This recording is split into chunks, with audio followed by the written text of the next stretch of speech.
قربانی کے متعلق ایک اہم مسئلہ یہ بھی ہے، بہت سے لوگ یہ سمجھتے ہیں کہ گھر کا سربراہ اگر صرف قربانی کر لے تو سب کی طرف سے وہ کافی۔ دیکھیں،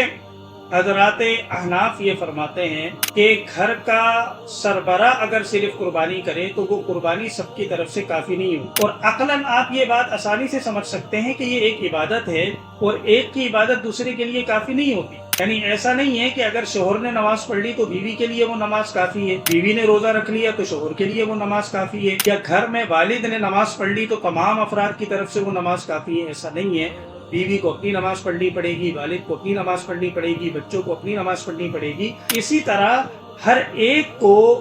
خواہ وہ شوہر ہو، بیوی ہو، بالغ اولاد ہو، گھر کے دیگر افراد ہوں، گھر کا سربراہ ہوں، ان کو اپنی ملکیت میں جو موجود چیزیں ہیں ان کا جائزہ لینا پڑے گا۔ قربانی کے نصاب میں جو 5 چیزیں بیان کی گئی تھی، ویڈیو اس میں موجود ہے، وہ آپ دیکھ لیے گا۔ ان 5 چیزوں کے اعتبار سے جو صاحب نصاب ہے، شوہر بھی ہے اور بیوی بھی ہے، بالغ اولاد بھی ہے، گھر کا سربراہ بھی ہے، تو ہر ایک پر قربانی علیحدہ علیحدہ واجب۔ ہاں، یہ ضرور ہے کہ گھر کا سربراہ اگر ایک بڑا جانور لے آئے